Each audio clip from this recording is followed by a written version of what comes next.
Before we get started, a big thank you to all of my supporters over on Patreon and on Twitch, with the Patreon people coming up on screen now. A big thank you to my legendary supporters Mike, Kira, Obi-Wan Kanti and Shao Quinn. Thank you guys for the support. I really appreciate it. If you would like to help support me and the channel, then you can head over to twitch.tv/mandatoryquest and drop a sub over there. Or you can go over to patreon.com/mandatoryquest and become a Patreon member for some early access to some videos and some behind the scenes stuff. So let's take a little look at the Sawbones then, shall we? So this is the new updated version of the Sawbones for Gloomhaven Second Edition, up to level 5, a class that I actually really enjoyed and really liked. There were some failings with it. I definitely feel like the medical pack mechanic was considered to be weak by most people, although giving extra stamina, cards in the form of stamina, not just the heals, but the actual act of having an extra card to play, was fairly powerful at times. So it was one of those kind of things that probably felt more underwhelming than it actually really was in the game mechanic sense. So probably a good candidate for some changes. The character was also pretty strong in terms of like being able to disarm and like do some pretty obnoxious control and kill abilities as well at higher levels. So had a lot of quite broken combos higher up. So not like broken to the level of being way overpowered, but certainly probably being a little bit problematic in terms of being reoccurring and stuff.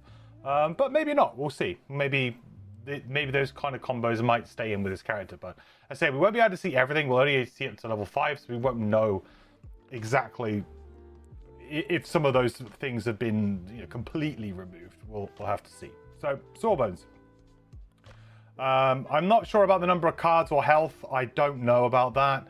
Obviously you've got the new kind of educated, persuasive, resourceful. These are the new tags that your character has for events and things like that, so it's good to see that this is kind of being used. But yeah, in terms of number of cards and health, I can't remember right now off the top of my head if it's different or not. It looks pretty similar probably. Okay, you have abilities that give allies medical packs, which are extra ability cards. When someone gains a medical pack, shuffle the medical pack supply and then give that player one card at random added directly to their hand. Abilities that give medical packs may only be performed if there is at least one medical pack remaining in the supply. Medical packs can be played during card selection like any other ability card. Once an action on a medical pack has been performed, return that card to your medical pack supply. A player may not lose a medical pack to negate a source of damage. So this is mostly unchanged, except for a key thing here, which is going to indicate something to us. So the fact that you have to give a card at random to the player is different here, because all of the medical packs originally were the same. So this would imply then that the actual medical packs themselves are different, which is interesting because this is very much like the Hierophant. The person who I could never say their name from Crimson Scales. Hierophant. That character had had like kind of a med pack style ability. I think they were called prayers. But it was a very similar style thing here where you kind of gave them a card and there were different cards that did different things. So it was like a little bit more variety to the med pack mechanic. It's the same? What do you mean it's the same? Oh, you mean the health and everything is the same. Yeah. I'm a little bit behind on chat. Sorry, guys. Yeah, so yeah, this is pretty new though. So that's interesting. That obviously implies then that there's going to be some different things with the medical packs, which is kind of cool to see. You have unique actions known as prescription actions, which can only be performed if you have at least one adjacent character ally. When you perform a prescription action, immediately place that card in an adjacent ally's active area. Interesting. When they discard one of these cards, place that ability card in your discard pile instead of theirs. Medical packs and prescriptions may not be given to summons. So it makes sense. You have some attack abilities that gain bonuses if the target is damaged. These bonuses are always determined before attacking. So again, this is something new here. A third mechanic. So you used to have like this, and really you didn't have a second mechanic. I guess your second mechanic was that you had a lot of negative status effects that you could give to enemies and also to yourself. And then you could also like, change your heals from single target to AoEs, or your attacks from single targets to AoEs and stuff like that. So this is pretty different. So we'll have to see what the prescriptions are. But basically, you're giving it to somebody else. I guess it's going to do something in their active area, which is kind of interesting. So you give a character a prescription. Kind of interesting. Yeah, the health and hand size are the same. Great, thanks. Cheers, done. Nice. So, no graphic design and art on this map. Still work in progress. Yeah, that kind of figures. Looking back at the first edition of the Sawbones, what were the defining aspects of the class? Giving allies ability cards. Sawbones could give allies... Yeah. We give allies to play on their turns. Yeah. Oh, yeah, permanent ones as well, right? Yeah, there were permanent buffs that you could give allies, which are always pretty good, actually. Specializing in dealing with conditions. There you go. Giving negative conditions to enemies and removing or preventing negative conditions from allies. A melee damage dealer, a melee support and healer. Yeah. Let's see how we work with these teams in the new Sawbones. Here we go. So are these like... yeah, here you go. This is probably the best way of doing it. So Battlefield Medicine is disarm, range 1, give one adjacent ally 1 medical pack to gain 1 XP. 80th initiative, move 5. I feel like this is, they've basically just buffed the medical pack action here. So you used to have to spend a whole turn to give somebody a med pack. Well, not necessarily a whole turn, but it could be, which also disincentivizes you for using the action. Because you're like, yeah, I could give you a med pack, but I also could just go over here and hit this enemy, or I could go over and do this, or I could go and loot this, I could go and loot this tile or something. So it very much felt like before that when I played it, I would always give medical packs when it kind of just sort of became simple and easy to do. I never really prioritized giving med packs, but if it all kind of lined up in a nice way where I could give a medical pack, I would, especially when it's a top action. There are ones where you could do it on the bottom action. I think you got later on, so they were like much easier to do, and it felt like you weren't giving up an action. But giving up like a top action was never good for just giving a medical pack. It felt kind of bad. So this is a really nice addition here. To add a disarm, it means you can disarm an enemy, give an ally a medical pack, and it's kind of like a skip-a-go turn, but you get that added benefit of your ally getting a really nice heal, which I really like. 83 initiative is a good way to balance this effect as well, because it's late, which means that you'd either have to go early or, I guess, disarm them for the next round if you wanted to. There's an option for that. But that does mean that this isn't just a straightforward, I'm always going to play it for the top. You're going to need to maybe think about this initiative a lot more. Move 5 is fantastic, really, really good. So this is slam dunk. An improvement to this card, I would assume. I can't remember all of the cards offhand, but this is an improvement to that kind of effect anyway, at least. First aid, heal 4, range 1, 19 initiative, move 4. I mean, heal 4 is above the curve for a level 1 heal. Level 1 heal has usually been about 3. So the reduction in range here is what probably allows it to go up to a 4. Like if this was a range 3 or 2, heal 4 would be really very, very easy to hit. But a heal 4 only range 1 makes it a bit harder to hit. But it sticks with the same theme of this character, which is that you want to be, you're a battle medic, right? You're a combat medic. You want to be in there in the trenches on the front line fighting. You are not a sit back, in the rear, sort of throwing, ranged heals. Or at least that's not how I interpreted the character or I played the character. 19 initiative is great. Move 4 is great. This is, very, very good card. Curative Mixture. This is a familiar name for sure. I think Battlefield Medicine was the same name as well. Curative Mixture was definitely one of the names of one of the cards originally. Heal 3, range 1. Before the heal, remove 1 negative condition from the target. Very cool. This allows you to get around poison, remove that poison, and still manage to get the heal. There were a couple of cards that did this kind of effect, but there was also I think Curative Mixture, or at least one of the other cards, actually did this the other way round, where you would heal, then remove the negative condition. So there were some that removed it, then healed, and then some that healed, then removed, which was kind of weird, but allowed you to remove things like muddle, immobilize, things that maybe would hurt your team. So you can kind of go, don't worry about it, I'll come and heal you and I'll remove your immobilize, so you can play a move action this turn. So it was good from a team play perspective, but it didn't get around poison. Some of them did, some of them didn't. This one does. I don't know if that's going to be a change across the board, but we'll see. 8 initiative, really fantastic early initiative. Move 3, remove 1 negative condition from 1 adjacent ally. Again, super good, allowing you to potentially just do this to remove that immobilize, or that disarm, or that stun, or poison, or wound even. Probably removing wounds pretty good with this.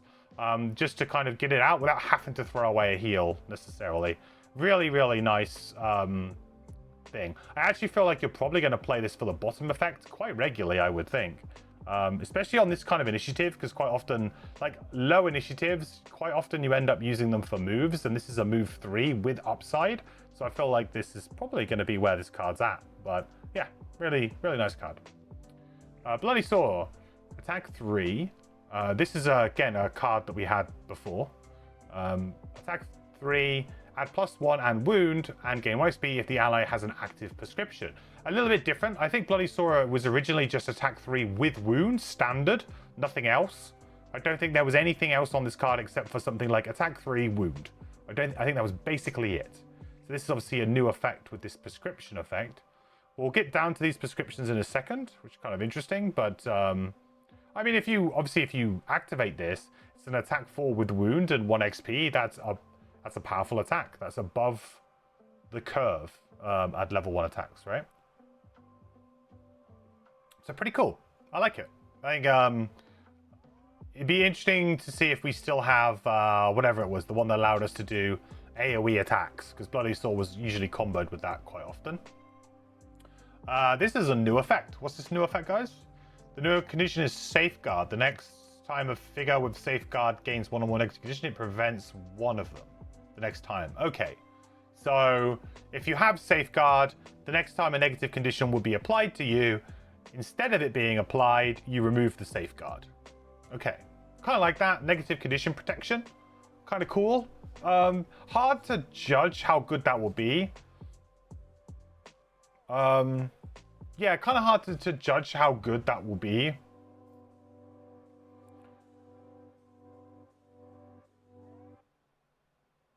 Obviously, something like stun, like preventing a stun would be huge, but most of the time you're trying to avoid that stuff anyway.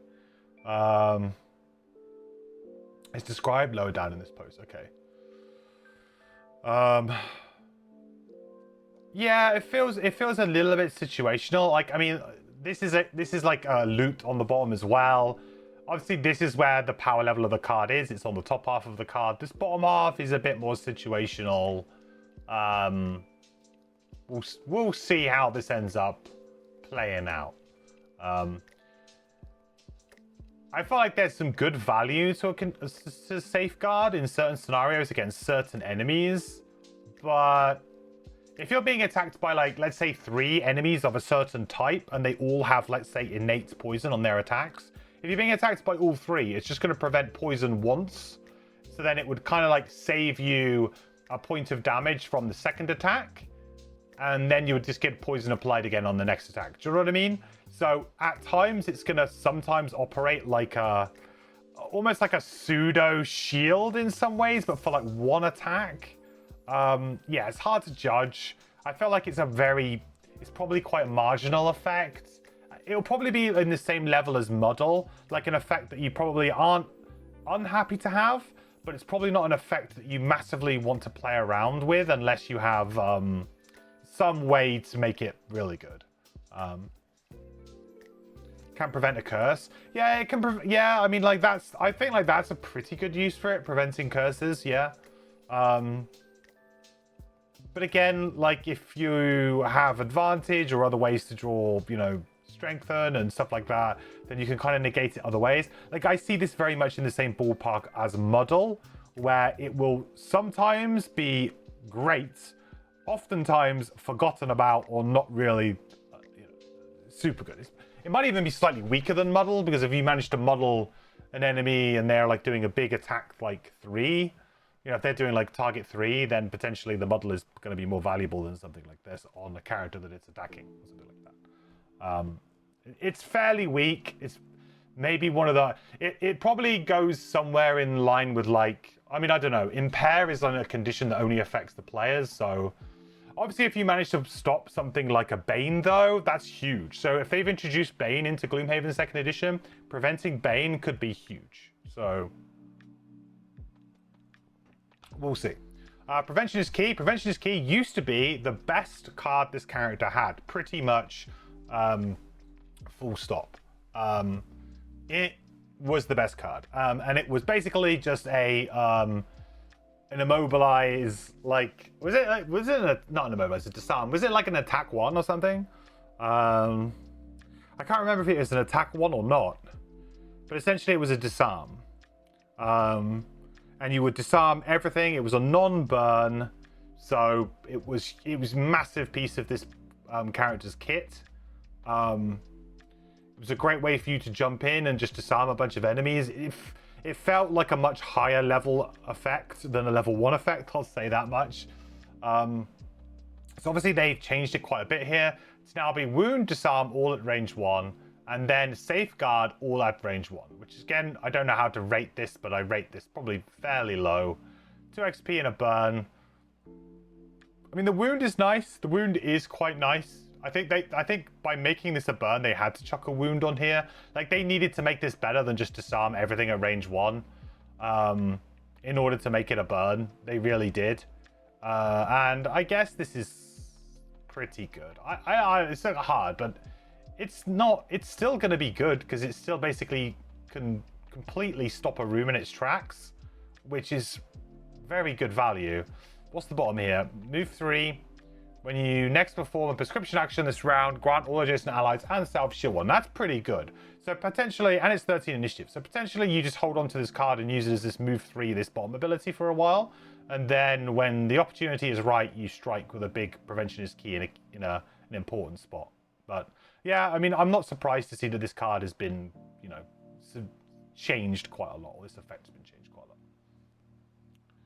AoE disarm, no damage. Right, that was it. Wasn't one of the attack ones, but obviously still a non-burn disarm all adjacent enemies. I think it was all adjacent enemies, right? Is probably too strong nowadays. So next we have Hand of the Surgeon. This was, I think, the same. This is sort of the same effect or very similar. Just a vanilla attack 4 on the top here. Kind of a bit dull, but I mean it works. It does the job. This was another one of those abilities that you would usually use with the one that allows you to do AoE targeting, which I don't know if we have. Doesn't look like we have here. Maybe we have it at a higher level. So this is obviously just level 1. But this was a card that was pretty good with the I can't remember whether it was Cure the Wounds or something. I can't remember exactly what the card was called, but something like that allowed you to turn this into an AoE. It was actually pretty good. Hey, Halifax.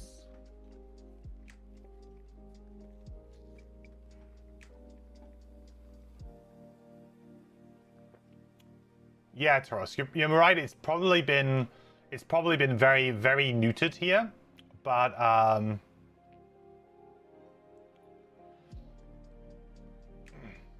hold back the pain, right? Yeah. Hold back the pain was the thing that we used to have. That was right. But you know, attack 4 is great. You know, it's unconditional as well, so it's going to be very easy to just play. If a bit vanilla, it'll work. Move 1, give one adjacent ally 1 medical pack to gain 1 XP. This is super good because, again, you don't really want to use your top actions unless you're doing, like, I think this does a good job at addressing that problem, though. So maybe this is actually pretty usable, but this is really where it's at because you just want to be, like, kind of incrementally when you don't have a good bottom action to play. Because the thing is that top actions are always going to be the most premium spot in Gloomhaven. Like, it's always going to be the case. So, because there can be turns where you just don't need to move, or you need to do very little movement, and something like this could work really well. Like on a turn 1, for example, you could even do this on turn 1. Go really, really late, you know, and just go like, oh, move like 1. If you have a pair of boots, maybe make it a move 2. Give an ally a med pack. It's like super simple stuff. You know, or maybe like you can move onto a piece of loot and give a med pack or something. You know, like it'll work. Booster shot prescriptions. This is the first prescription we have.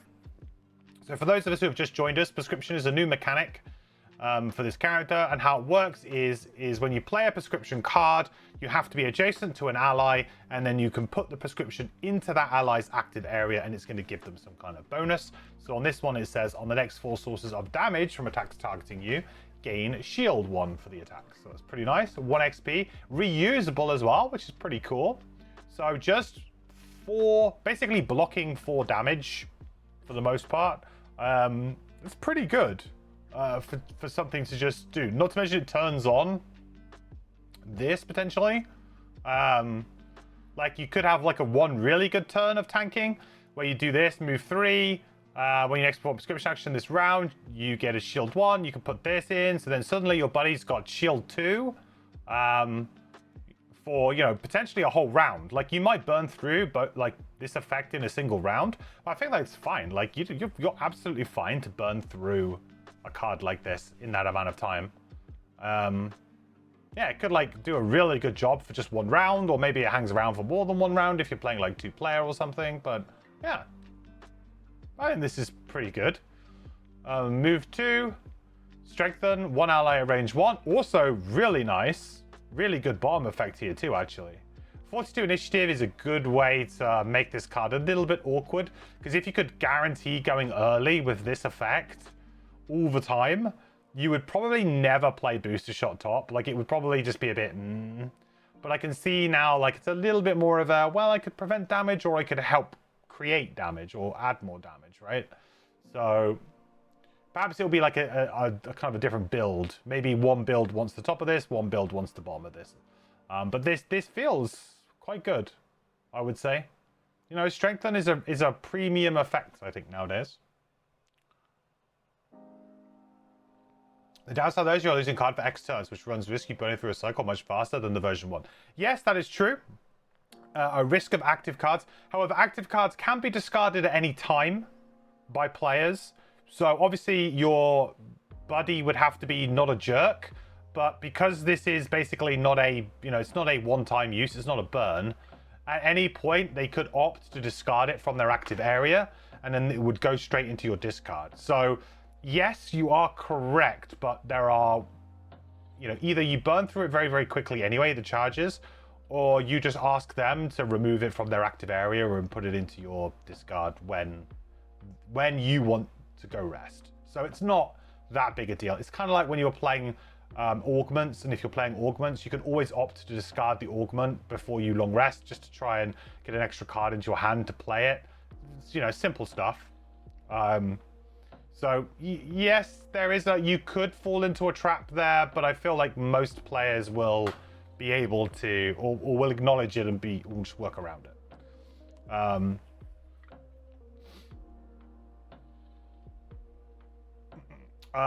So syringe top is on your next 4 attacks, add +1 attack. Now that is premium stuff.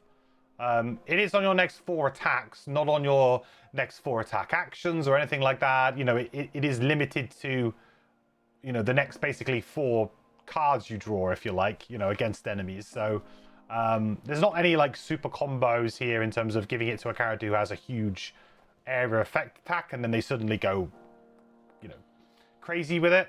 It is just gonna be on 4, but this is a really nice thing to just set up and put on a player. Like, it's super good.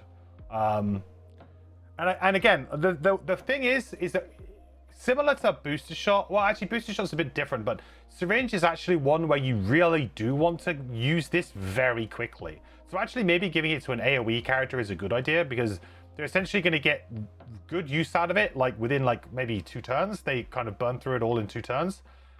And then you get it straight back again, and then you can kind of play it again quite quickly. This is definitely a good example of one of these prescriptions that you do want players to be like, okay, here you go and spend it as quick as you can, because I want it back, because I want to be able to play it again, right? I want my syringe uptime to be very high, so that we're always playing it. It doesn't really do me much good if I go to my rest and somebody still has 1 charge left on their syringe and then they don't give it to you, because then you're missing out potentially on that rest cycle being able to play a full load of syringe, right? So this is a really good example of a card that you absolutely do want to have discarded, unless you're maybe coming to the end of a scenario and you don't have the time to discard and play it, because you're like, oh, I'm going to run out of stamina and we need to win on the next turn. You know, leave it in play then for the bonus, but it will, for the most part, want to come back to you. Just, you know, they released level 1 cards for all the unlockable classes, just saw. And some of the starters. Move 3, Wound 1. Also really, really good. Syringe, big fan of this card. Really, really like this card. This is like probably the best card so far. Bloody Sword Top's really good though. probably my favorite card so far. Needle Gun. Attack 2. Target 3. Pierce 1 with poison. This is just really value as well. This is just a really good, nice, easy value attack.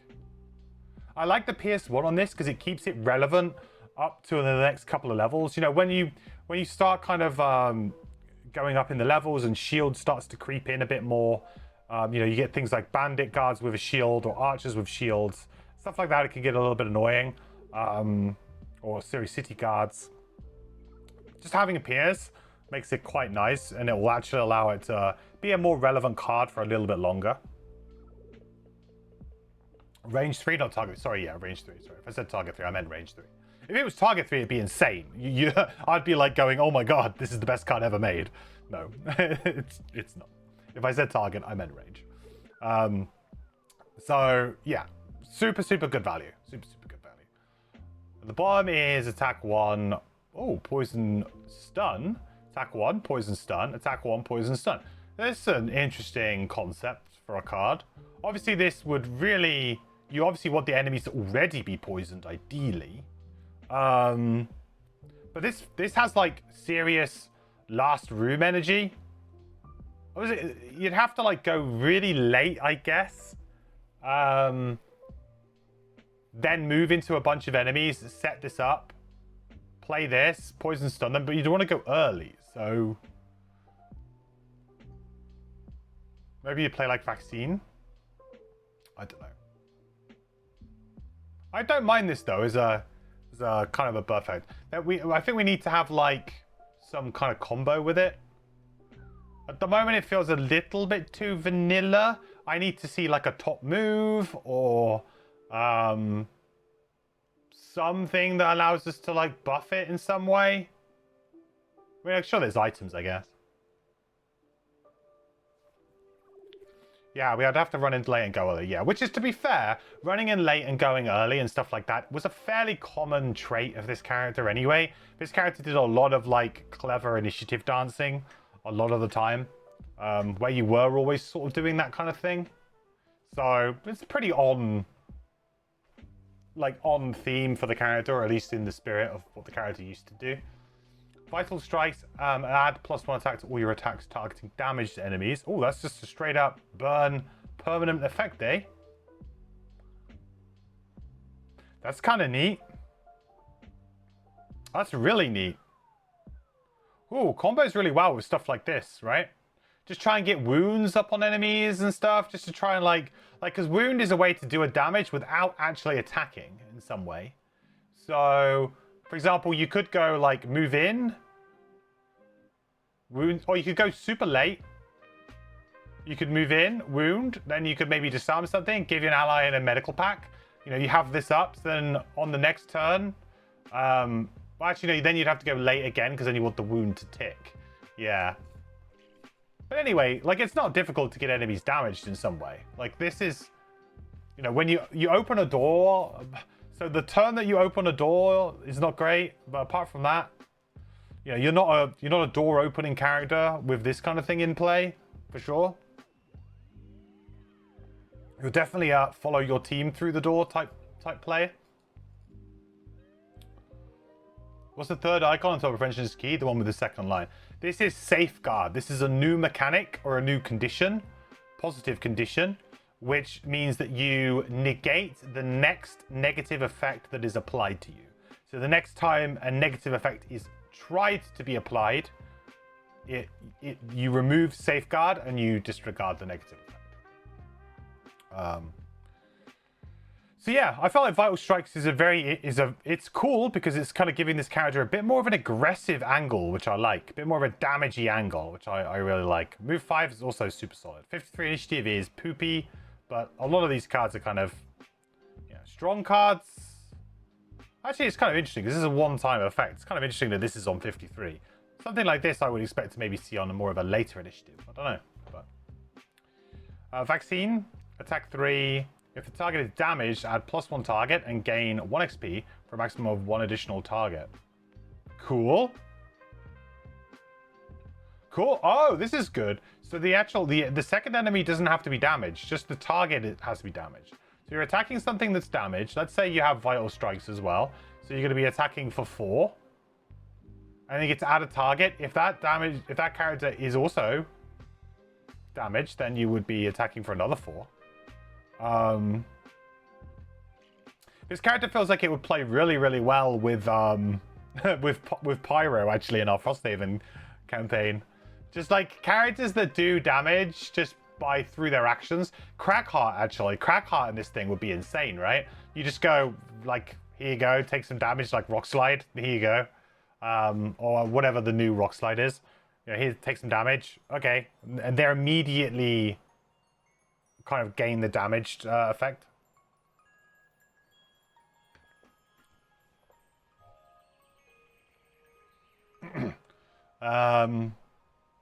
Yeah, this is very strong.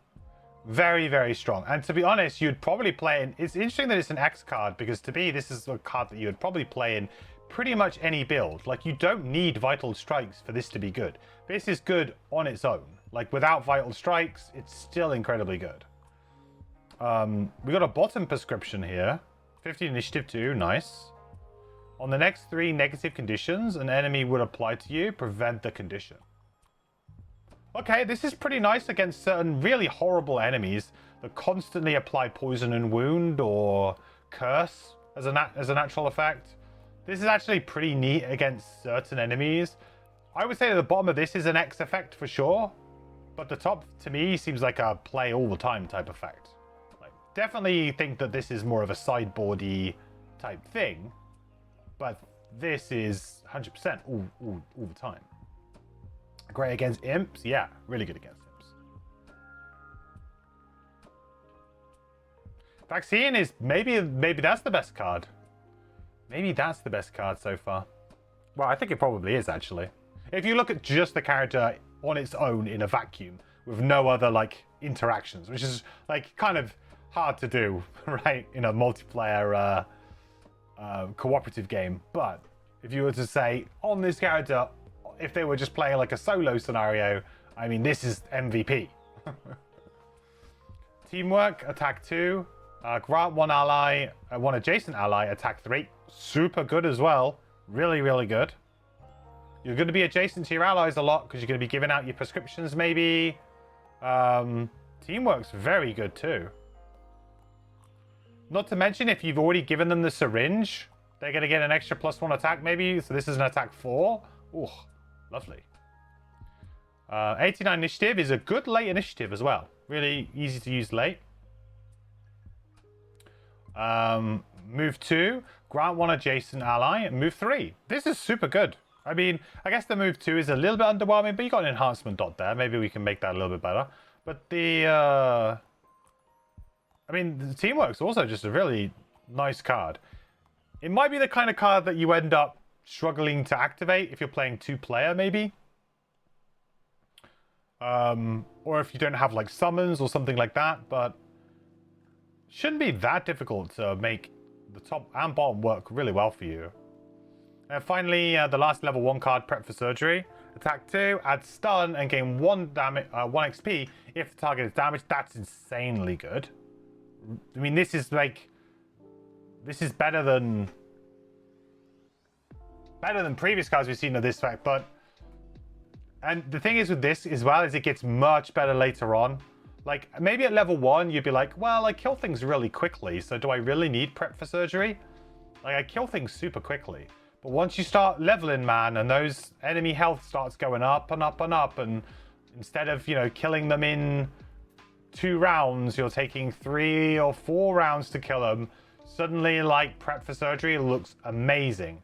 And will be really, really good against particularly tricky enemies that just like don't die, do not give up. Enemies that have stuff like disadvantage, so like night demons, innate disadvantage. Imps give you innate disadvantage. Black imps do. So like enemies that have innate disadvantage as a clause, they hang around for a long time. So like Prep for Surgery will be really good against those types of enemies, because it's like, yeah, maybe I didn't do as much damage as I thought, but you're stunned. so I don't have to worry about you. So it doesn't feel like a wasted turn, right? Really good. The bottom of this, 22 initiative as well. Nice early initiative. The initiative spread seems pretty good on this character. You got some nice, you got what is it? You got one sub 10. 1, 2, 3 sub 20. And you got like a 22 here. And a 25. I think the initiative seems pretty good. I feel like maybe you're lacking a little bit in the late department. You've only got an 83 and an 89. And this 83 quite often wants to be early anyway, right? With the top, maybe. I mean, it might not. It might be a late, but you could also, if you wanted to really secure a disarm on a difficult enemy, you might pair it with something like this. You might go 8, move 3, remove the negative condition from your ally.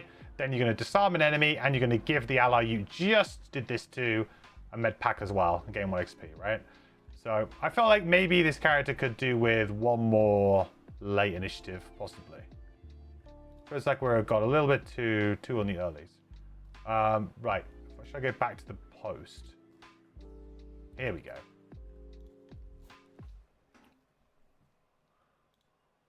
Did I read the bottom of the last card? I don't think I did I?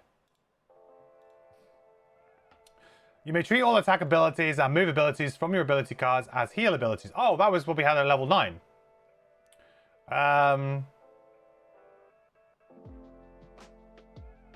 In such cases, ignore all added effects of those abilities. Yeah. When treating a move ability as a heal ability, it has range 1. Yeah.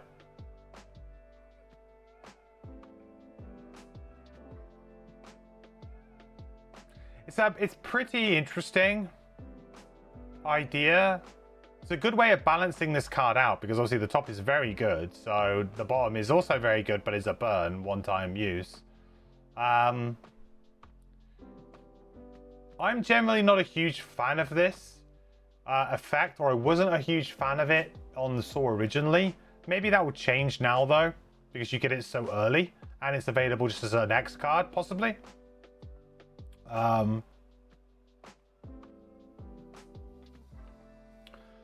It's kind of interesting. The fact that Saw has 2 move 5s at level 1 makes this nice.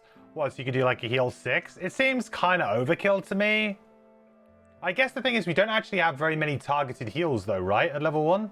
You have like this basically, and this. That's it.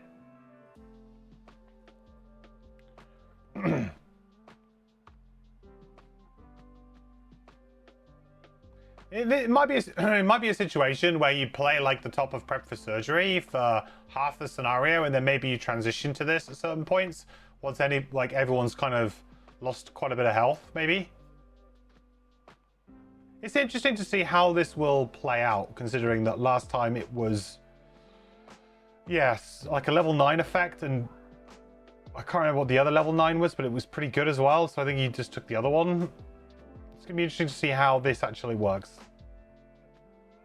Med packs can do a lot of healing. Yeah, med packs too, right? We haven't seen the med packs yet, though. So maybe they don't all heal. I presume they will. Plus, they will do something else. I'm sure that they'll, like, heal plus something. That's my, my kind of reasoning behind it. Are the med packs actually listed somewhere?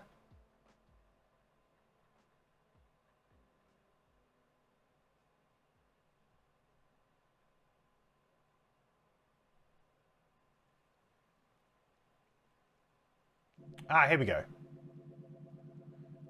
So let's look at the med packs, because I think the med packs are the interesting thing to look at next.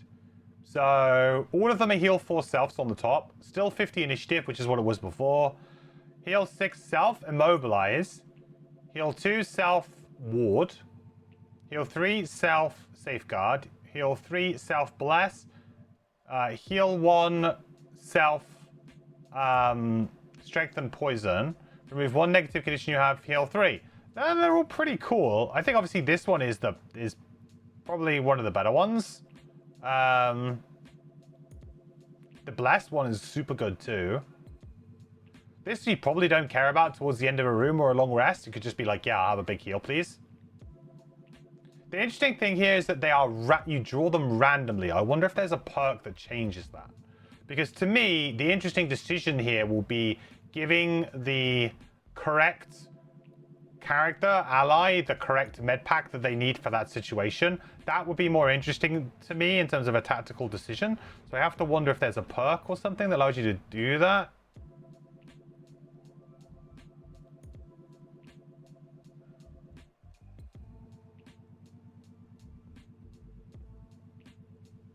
At the end of each of your rests, if an ally has an active prescription, gain 1 medical pack ability card. Oh, you gain 1. And move the token on one ally's active prescription backwards. That's an interesting one. 3 ticks. It's obviously got to be pretty damn good. Otherwise, you wouldn't have that many ticks.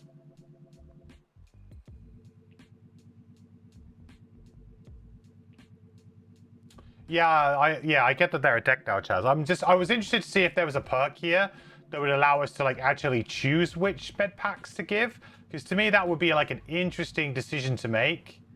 Although maybe it would end up being that you only use like 2 of them and then the rest of them go unused. So maybe there's an element of, nah, we don't want to let you do that because it'll end up just meaning that the rest of the med packs are useless. Kind of means it'll fall into the same problem as it did before. Add +1 heal to all heal abilities on medical pack ability cards. That's kind of a... for 2 ticks, that's quite a big investment. Each city phase, after completing a scenario, you or one ally's donation to the Sanctuary of the Gregor. That's cool. I mean, 3 blesses, that's definitely worth 2 ticks.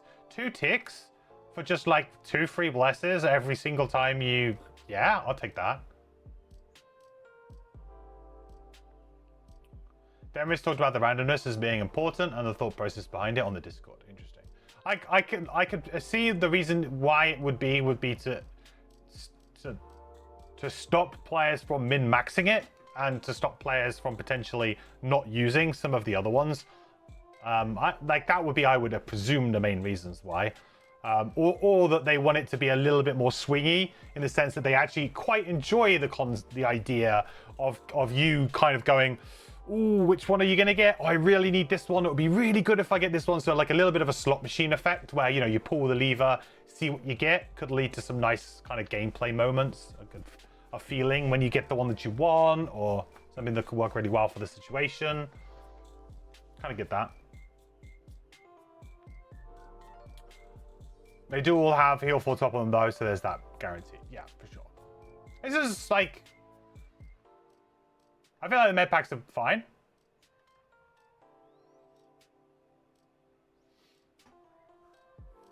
Let's look at the level ups. We've got a hamstring, attack 4, immobilize when I speak. This is pretty much unchanged, I think. Or maybe they buffed it a little bit. Was it like an attack 3 before? But I presume because we're not being able to target it on multiple things, it's not quite as egregious. Was hamstring an attack 4 before, or was it attack 3?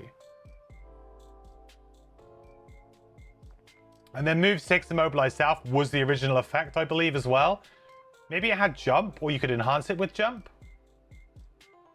Or did we just use jump wing shoes? I can't remember. The combo with this was always to use the bottom to get into the middle of the enemies. With jump. I can't remember if jump was innately on the card or we just used boots with it. Hamstring is completely unchanged other than the missing bottom enhancement. There you go. So it must have been that I enhanced jump on it. That must have been what it was.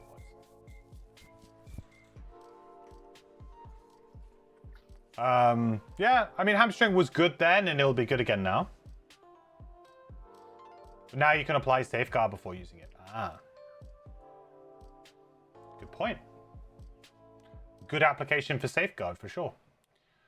Precaution, grant all allies and self, shield 1. Each ally may move the character token backwards 1 slot on 1 active prescription they have.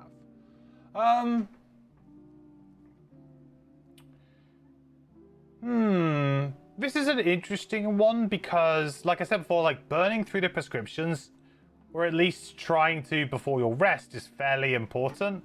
I guess syringe with only 4 slots and the other one, the shield one, with only 4 slots. I guess, you know, they will probably be used up in 2 to 3 rounds. So giving 1 extra charge may be worth it. here or there. Like, there is some value to it. It's a bit hard to, without playing the character and understanding the tempo of how quickly the prescriptions are used, it's hard to tell. In a bigger party group, you know, things like the shield one will burn through very quickly, so you might not even have the chance to actually give an extra charge, right? Because potentially, if you've got 3 different enemy types and there's 3 standees for each enemy type or something like that, you know, you got 9 enemies, you've only got 4 charges. If you're the main tank and you're the main focus, it's not happening, right? So, it's an interesting one. Maybe this is a bit better suited to like 2 or 3 player than it is 4. I mean, shield 1's kind of nice, 9 initiative's kind of nice. Ward, target 2, range 1. It's fine, I guess. It's good tanking ability if you're about to get like alpha striked by something. Now, there are some enemies that will attack you for like 5 and 6. Now, this is pretty huge damage mitigation.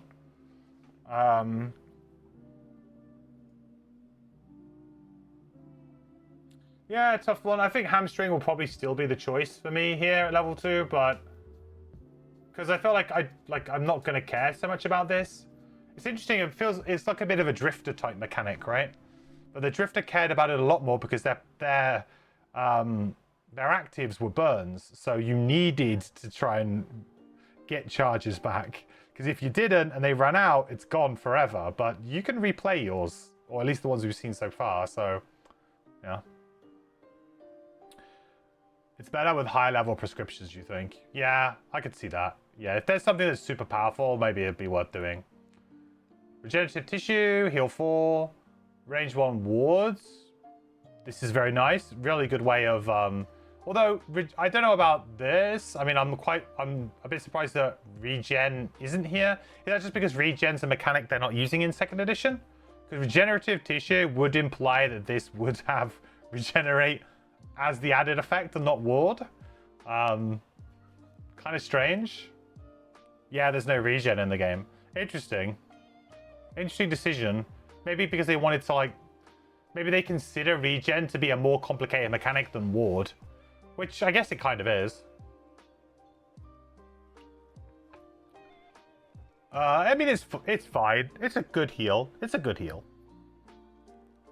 It's a good heal with like some damage mitigation chucked on at the end as well. So, you know, potentially this could be like, let's say an enemy's attacking you for 4. You know, they draw a +0, so it'd be 4. So you'd only take 2. So in theory, this almost works out as something like a heal 6 because you've sort of healed 4 and you've mitigated 2 damage. So if you want to like put a value on it, you'd say it's like 6 health has been kind of achieved with this. It's that kind of thing. At the start of your next 3 turns, where your current hit point value is less than your maximum hit point value, perform heal to self. That's cool. That's a pretty good prescription, though. Like, just an easy heal too. Even if it's just, like, this could also work quite well like a pseudo safeguard, right? Kind of like safeguard, it could kind of work in that way against wound and poison. It gives you kind of automatic protection against those 2 effects. So, those 2 conditions, sorry. So, I think that's fine. Like, I've been using the heal to self on the Hive a lot in Frosthaven. It's been really good. The one that triggers at the beginning of my round, turn. So, yeah, I like this one. It's 6 heal. And it's better to have little heals than it is to have 1 big heal. Because of things like poison and wound. Because you want to be able to get rid of them. Or maybe you don't need to heal 6 in one go because you've only lost a little bit of health. So little and often is in my opinion the best way to go about healing in the Gloomhaven games. So yeah, this looks good to me.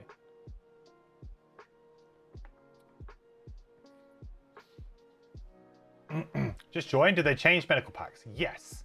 Medical packs are now drawn randomly from a deck. They are all initiative 50, all have heal for self on the top, but the bottom effects are slightly different variations. So you have stuff like heal yourself for 1, but poison and strengthen yourself. You have one that's like heal yourself for 2, but give yourself bless. things like that. Like, it's like basically a heal plus something else is on the bottom. And they are distributed randomly from your deck. You don't get to pick those. Blood Transfusion is the other one. Attack 3. Heal X, target ally at range 1, where X is the amount of damage enemies suffered from the attack ability. That's pretty good. This type of effect is always been generally pretty good. It's maybe underutilized, actually. Maybe underrepresented before in the game. There's been a few of these, but I guess they've been tied to like relatively high level effects. Or like enemies have them. It's quite a thematically enemy ability, right? I think the Zealots have this ability from Jaws of the Lion. I like it. I think Blood Transfusion is good. You just noticed there's no large medical packs now. Those existed, yeah. I mean, no one really played them. No one really played them.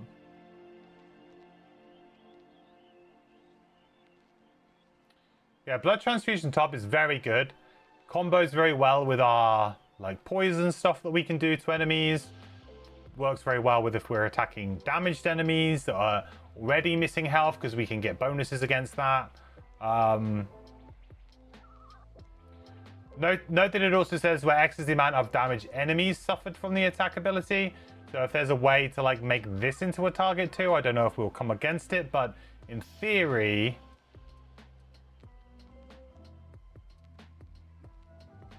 The fact that it says enemies... Oh, so for example, if you'd used... I mean, I don't know if it exists, but like Long Spear. Will Long Spear exist again? I don't know. Will it get another chance? Long Spear? Anyone?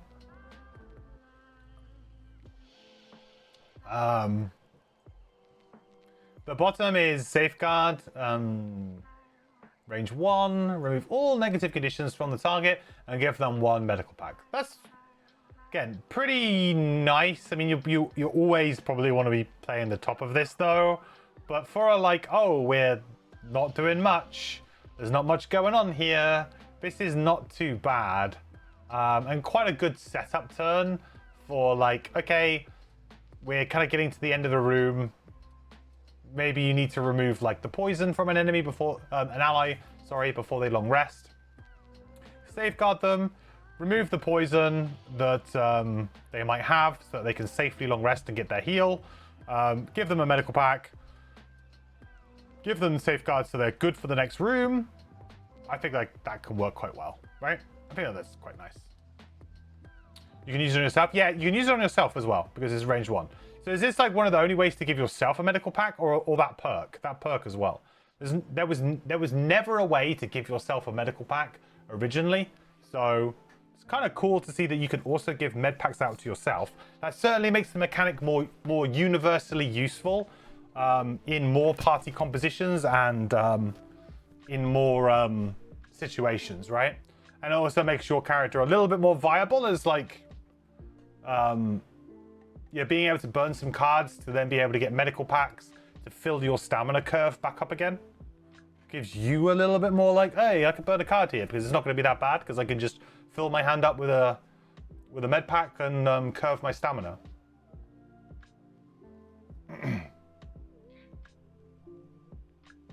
Much better in a 2-player party to let you get a med pack. Yeah, Kira, definitely agree with that. That is yeah, med packs were pretty meh even when you were playing with 3 and 4, but when you were playing 2, they were really meh because you just couldn't. You could very rarely find that the situation would allow you to play them. You'd have to go out of your way to give people med packs, and even then they're like, yeah, I'm okay, I don't really need it. Can you just heal me for 3 instead? Yeah, here you go. The problem was always that you were kind of like giving up a turn to heal for, and yeah. The bottom abilities make it a bit more interesting, I think. The bottom abilities on the med packs, that is. Experimental stimulants grant 1 adjacent ally retaliate 2. If the target has an active prescription, gain 1 XP and negate the next damage they would suffer this round. So a nice idea. Extra retaliate. I wish it was ranged retaliate though. That's the thing with retaliate. I love retaliate as a mechanic. It's a mechanic that I always want to try and make work whenever I see it. I'm like, my eyes light up and I think there's going to be some fun retaliate build we can do here, especially after playing Redguard quite a lot on digital. It's just like, oh man, retaliate. It's just, oh. And to be fair, playing Lightning Bolt retaliate builds was always pretty hilarious as well. So,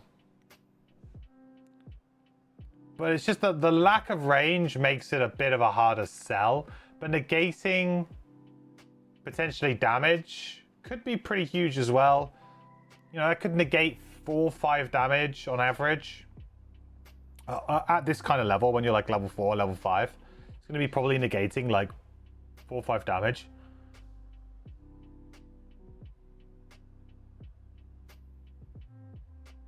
Feels like a combo piece.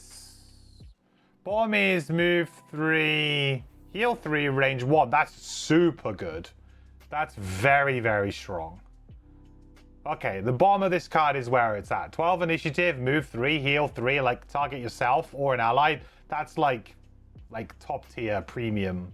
Like, you're basically getting 2 cards in one there. That is completely like putting together 2 abilities that you might even just play as a whole round into one ability. That is squashing 2 abilities, two halves of a card into 1 half of a card, right?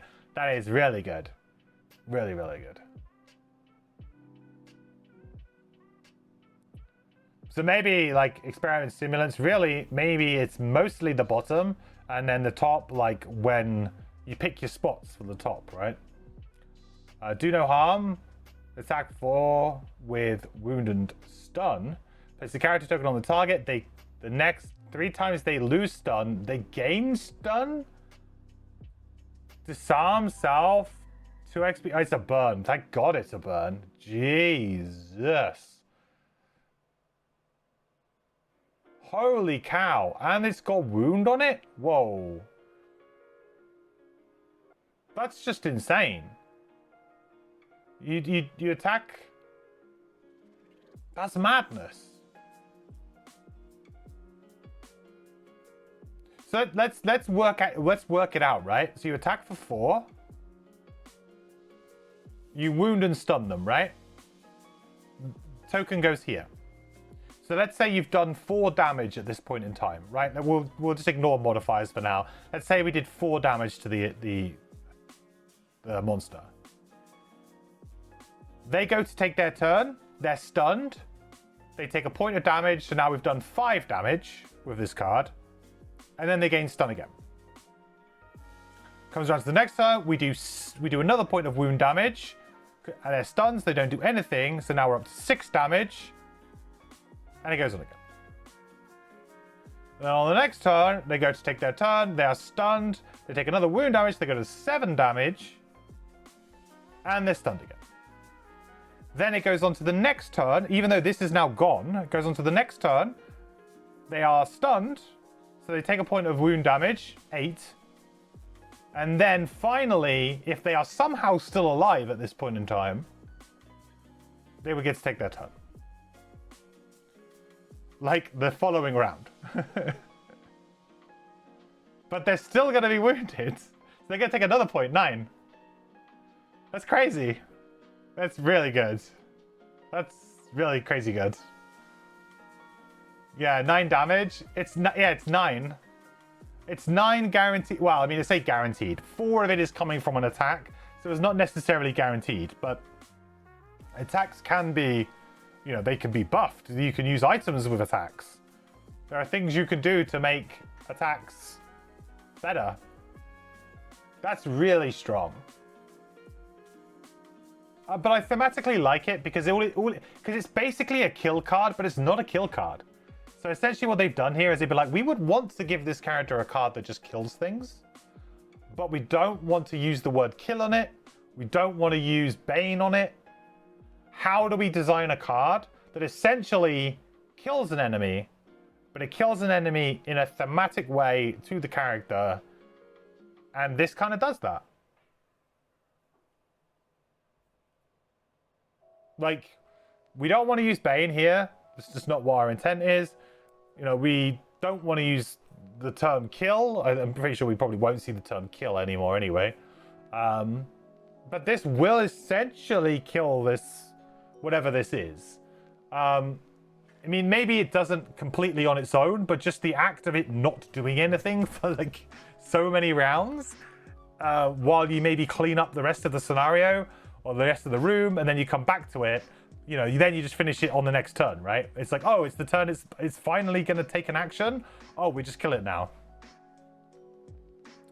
18 initiative's really nice as well for an early stun type ability. The disarm self is something, but of course, safeguard exists, so it would not be that hard to combo safeguard to stop this from triggering. Attack 2, poison on the bottom is also really, really good. Because of course, if we want to try and damage an enemy, or if we want to, like if we want to do, right, let's do an attack 2 with poison. Then we're going to use blood transfusion, we'll attack for 3. Now the enemy is poisoned, so it's going to be an attack for 4. So then we're going to get to heal an ally for 4. Like, it combos so well. Combos really well with the level 1 cards, with the damaged enemy stuff. Yeah, do no harm is great. I feel like, unfortunately, this is super good though. Like, this is really good, but do no harm is like the full package. I mean, I don't know. Anyone's gonna have, you're gonna have to much better control than I do to not take a card like this. This card's like crazy. This card's very strong, specifically this ability, but wow. Really good level 4s. On some mob types, stun immune as well. Seems to recall bears being immune. They were not in original Gloomhaven. However, I believe immunities are coming to second edition. So that is a good observation, Qualdron. Because although in first edition, no enemies apart from bosses had immunities, or maybe a scenario effect might have added immunities. I can't remember if there was any, but in second edition, I believe they will have immunities. Some enemies will have immunities. So yeah, it will. They could, in theory, be like, well, we don't really want you to be able to do this to like a golem, for example, or a bear, like you say. We don't really think that that's good, so they might give them immunities. You hate immunities, you just restrict certain playstyles that are already balanced. Yeah, I mean, I like immunities as more of a optional difficulty setting.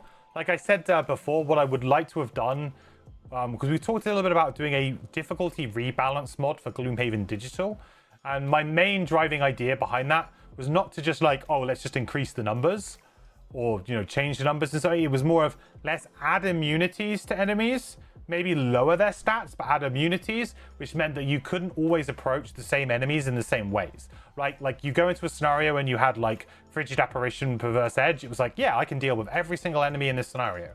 But, you know, oh, shock, here comes an enemy that's actually immune to stun. So, oh crap, like as a Mind Thief, you would struggle, right? I mean, characters have some innate weaknesses anyway against certain enemies, because of perhaps they have like Retaliate or shield, for example, and you don't have much pierce, or you are predominantly melee character, so you'd always take retaliate damage. Like, there are a few ways that the game already kind of balanced a few things out like that, but I felt like immunities was also a pretty good way of trying to encourage more creative playstyles.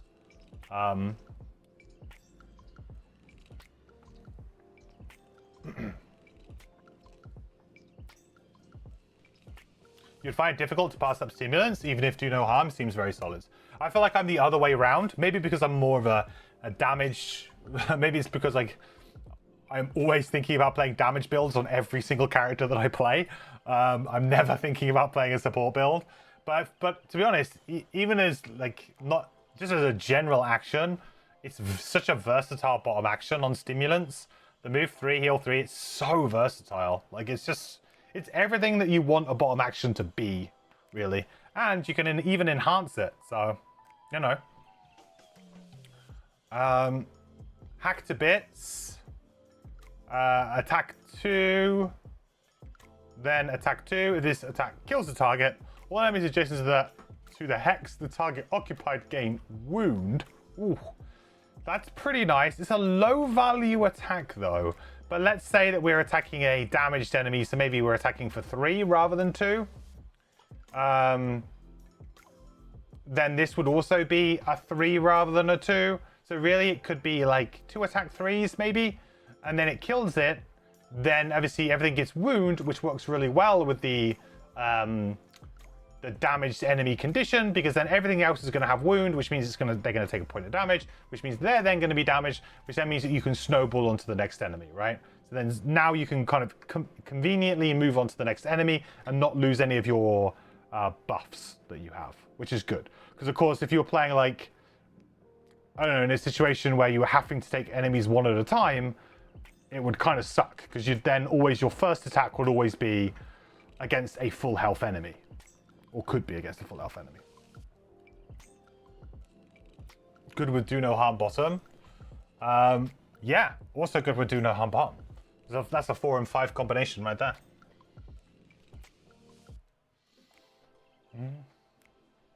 The fairy character in 1.0 was the Saw, and you focus pretty much on only damage, but the ability to heal up while continuing to do damage seems way too good on a melee damage dealer. It's your thought process, basically. You're right. You are right. That's why this card is very good, because it's basically allowing you to have your cake and eat it. Most of the time, if you're playing like a damage heavy build, you're going to have to give up something somewhere along the line. Either movement or healing or something, right? You have to give it up. You kind of become a bit of a glass cannon. Well, experimental stimulants bottom kind of allows you to basically just power on. And not really have to worry about the downside of, oh yeah, I'm a melee character running in, maybe I should be worried about being hit. It's like, nope, I'm gonna heal myself for 3, I'm good. I can tank a hit, we're all good. So yeah, definitely. The bottom of this is move 4, model something at range 1, or model range 1. Strengthen, target an ally, range 1. Also really, really good. Nice support ability. I like the way that the strengthen abilities have all been allies, not ourselves, because of there's definitely some strength and self shenanigans that could happen here. I guess you could give yourself the med pack that does it. That'd be interesting. Fortifying injection prescription. At the start of your next 4 turns, where you do not have ward, perform ward self. 1, 2, 3, 4. That's quite cool. So this works well with like experimental stimulants in terms of like if you want to play a bit more of a tanky frontliner type character, or if you have one, you can kind of heal them up and then you can give them this. Gives them a huge amount of damage mitigation. I guess my only concern with stuff like this is that you are playing a little bit passive. You know, the other people in your party have to be doing a really good job. Like, I feel like the top of this and the top of this, I just don't really feel like you want to play in a 2-player party. 3, yeah, but then it's like, okay, yeah, you're being maybe really healy. You know, you're being very supporty with prescriptions and things. Then you've got like a tank or something who's presumably the person who you are fortifying, or someone who is kind of in that kind of range. And then you have maybe like 1 damage dealer. Yeah, it's definitely like the type of thing that I think the more mercenaries you have in your party, the better both experimental stimulants top and fortifying injection top become. That initiative though, 5 initiatives, pretty good, yeah.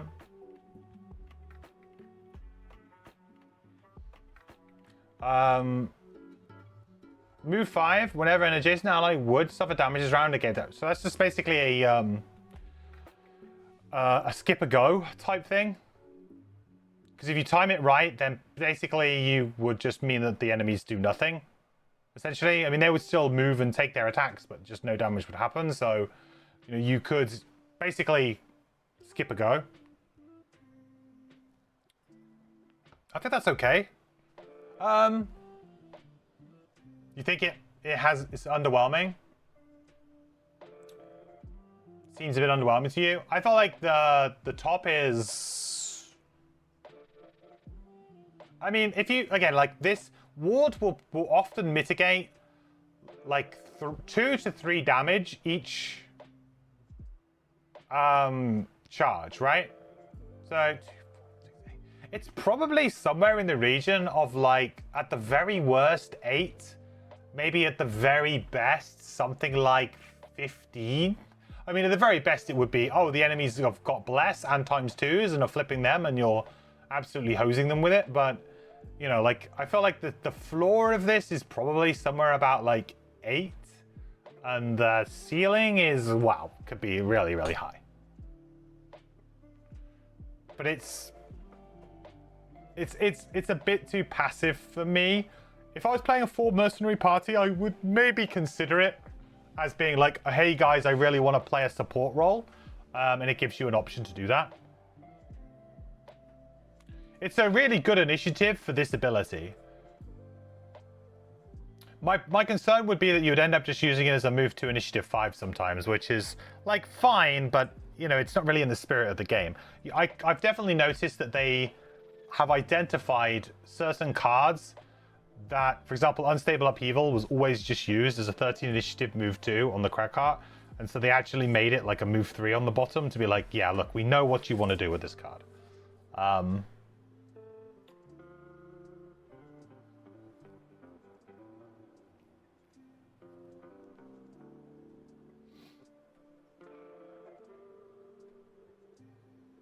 Ward gives you crit safety, which is nice. It does, yeah.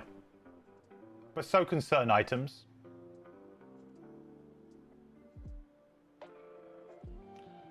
Prescription build looks mighty alluring. Just hyper buff your ally and watch him go to town. Yeah. I say, like, I think certain people really enjoy that play style. And so I think that they'll be happy with what's available here to be able to do that. Which is good. But some people really like to be that character in a party, right? Some people really like to play support, like Buffy clerics and things like that. Like, there isn't really like a cleric in Gloomhaven. I would say that probably Saw is as close as it gets because he is from the temple, right? He's as close as he gets. I mean, the Hierophant to me was the cleric, and that's Crimson Scale. So they kind of elaborated on it and created a cleric.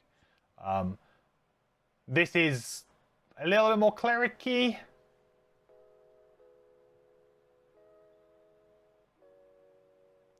But look, really good. Like, this character doesn't feel... I would say this character doesn't feel massively different to me, but clearly some of the like the rework of med packs is good because it actually makes them useful. Prescriptions is an interesting addition. I am kind of surprised that you see that in this game. I'm kind of surprised that they've added a brand new mechanic to the character, because then it definitely adds a lot more weight to, I think, our decision on, are you interested in playing second edition as somebody who has played through first edition? I feel like something like this, the fact that it's like, hey, this character has fundamentally had a very big change. Like, they have a new mechanic that is a unique mechanic that hasn't been referenced elsewhere.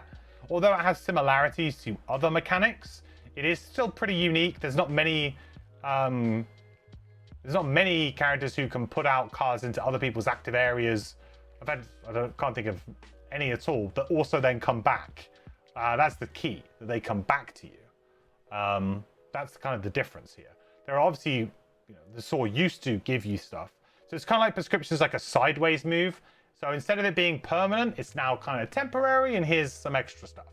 So rather than it being like, hey, here's a permanent buff for the whole scenario, here's a temporary buff for 4 charges or 5 charges, and it comes back. Frosthaven time? I think so. I think we're getting there. Let's just quickly check the perks again. I'm sure there's some really good information here from Gripe, but generally it looks really good. So perks, remove 2 -1s, remove 1 -2 with 1 -2, replace 1 -2 with 1 -2, give 1 adjacent ally or self 1 medical pack card. Replace 1 -1 card with 1 +1 card. Replace 2 +0 cards with 1 +0. You may gain disarm to add stun card. That's an interesting one. Kind of like the flexibility that gives, and it thins as well. Add 2 +1. Add +1 attack if an ally has an active prescription card. That's an interesting one. If you're only going to give out maybe 1 prescription, but you're going to play damage, kind of interesting. Add 1 heal 3 range 1 rolling.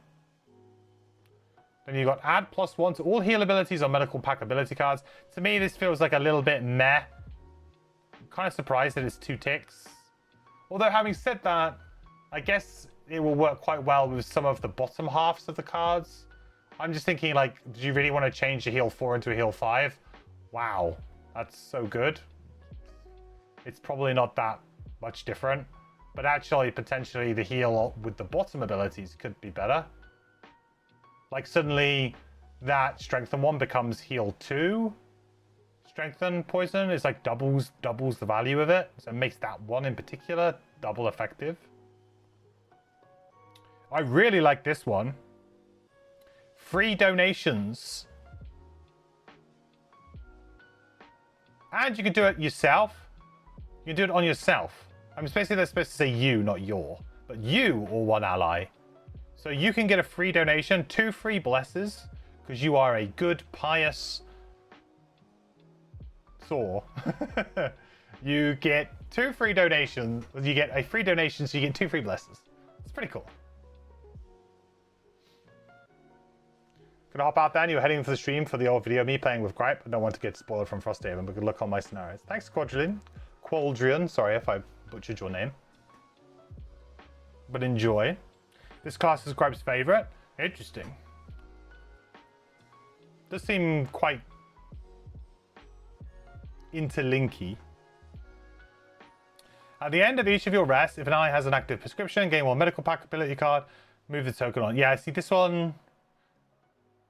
It's kind of interesting because it kind of resets your stamina, gives you extra stamina back for the whole purpose of like why you would not want them to have an active prescription. It kind of takes away the downside and gives you a medical pack. That's an interesting one. I think this one's actually probably pretty good, actually. But if you're burning through the prescriptions really quickly, of course it does nothing. It's maybe quite a risky one to get. For 3 check marks, it's quite risky. I think you want to just go damage, right? You go top here, you go here, you go here, you go here. I'd probably just go straight damage stuff for a while, and probably this. Probably rush this, and then go for removing bad stuff. Masteries. For an entire scenario, give an ally a medical pack or prescription each round, except when performing a long rest. Fair. For an entire scenario, never attack an undamaged enemy while there are any damaged monsters alive and perform at least 10 attacks. That one seems quite easy to do, I would think. Easier at 4-player again than it would be a 2-player for sure, but that one seems like doable.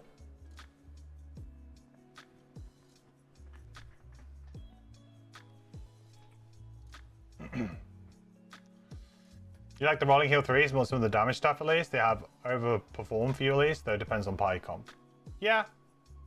It's not bad. I think the idea is, though, is that I like to start putting rolling ones in once my deck has been thinned a little bit.